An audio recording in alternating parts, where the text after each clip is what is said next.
You so much for your time. Let's start here with this case against singer David. And I know he spells his name D4VD, but it is pronounced David, correct? Correct. David that's how it's stylized, but David Burke. So obviously, this has been a big story for us in LA. They discovered a 13-year-old body in David's Tesla trunk back in September on the 8th, and she had actually been missing. And so essentially, we have a big update on the case. So for the longest time, it's been 2 months now that they found her body.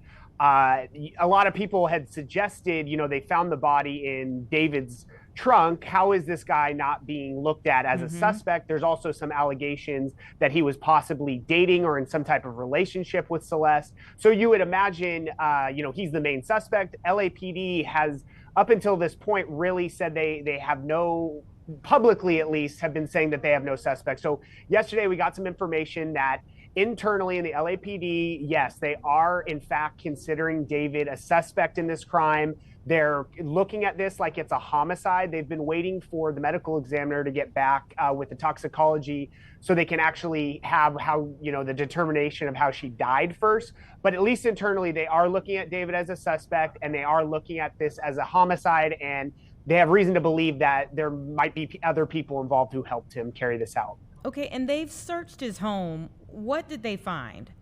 So they searched his home. I want to say like a month ago, maybe a little longer, a month and a half ago. And what they did was they took a bunch of electronic devices. They checked the drains for blood. They did a full sweep of his entire house. We don't know exactly what they found on these electronic devices, like computers and whatnot. We just know that they were taken. But I would imagine by now, they subpoenaed his phone records. I'm sure they've subpoenaed the records for the Tesla. Because another big update in the case that we found out yesterday is that for whatever reason, they're looking into a time in spring of 2025 where David traveled to a remote area in Santa Barbara, for multiple hours late at night. And we're not exactly sure what this means. All we're told for now is that this is a big key to the case that cops are looking into, which I imagine that they got either from the Tesla records or maybe his phone records. So I didn't know this David guy until this story started to really populate. I have a lot of questions where he's concerned, because what I'm seeing online is that people are saying he kind of talked about possibly this case, what ended up becoming a case, in some of his music.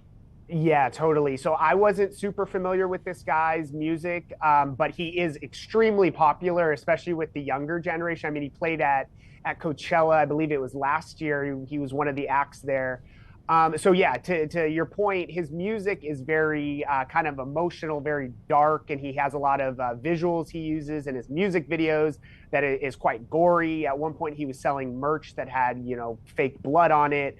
Obviously, these aren't things that make, someone guilty of a crime, but when you look back on everything that went down and his music kind of echoing, things that people can draw parallels to the case, it's definitely very eerie, for sure, to say the least. And I mean, the most eerie thing of all has to be this young woman's age. This isn't an 18-year-old even. Was she 15? Is that right? She was 13. She had just turned, I believe, it was either 13 or the day after they found her body would have been her 14th birthday. But yeah, she's underage, very young. Obviously, she was from another part of LA. It's about 60 miles outside of LA, a place called Lake Elsinore, and she came from a family out there who she had ran away multiple times. We had heard about a lot of calls to service to her house. But at least, with the LAPD now saying that they are, looking into David as the suspect, you would have to imagine the parents are at least feeling like maybe they're going to get some type of closure, because obviously their daughter had been missing, and then they find out, that her body was decomposing in this David singer's car. It's just horrible. It really is horrible, even though we don't even have all the details. I don't know how it could get better, if you will, but at one point her parents did make some type of statement, at least her mother, correct? Yeah, so very early on in this story, we actually had gotten a tip that because what happened was the body was found in David's car, but they hadn't released, at least publicly identified, who it was. Just that it was a very small, based off of the size, they believed it was, a young teen and that it was a female. And we had actually gotten a tip that it was possibly this girl, Celeste Rivas, who had been missing out of Lake Elsinore for over a year. And we got a tip that she had allegedly been, possibly dating David or was in some type of relationship with him.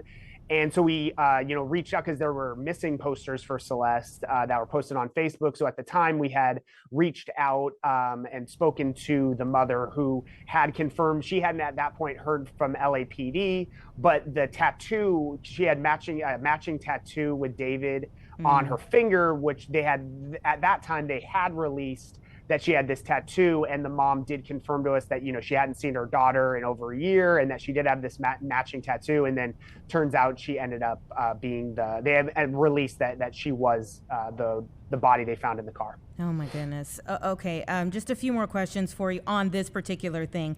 How is David's team responding to the investigation? They're not. So early on, we did get an initial statement from a rep saying that he was, because he was on tour actually when this story broke, somewhere in the Midwest, I believe, but that he was aware of the body being found in his car and that he was cooperating with the LAPD. But that was obviously when the story initially broke. And since then, we really haven't heard much from his side. No one has seen him. We obviously reached out to people in his camp yesterday before we published the story about him being a suspect, and we never heard anything back. So, no, we have no idea exactly what his cooperation is with LAPD at this point, and no one's seen him. So no one really knows where he's at. Well, that answered my next two questions. So we don't know whether he's cooperating, and we don't know where he is. No, I mean, if you know, let me know. But yeah, as far as on our end, no one has seen him since he canceled his tour. And as far as his cooperation with the LAPD, it doesn't seem like he's cooperating, but we don't know to what level. Devin, this is just horrible. Please continue to keep us updated. We appreciate your reporting on that. I do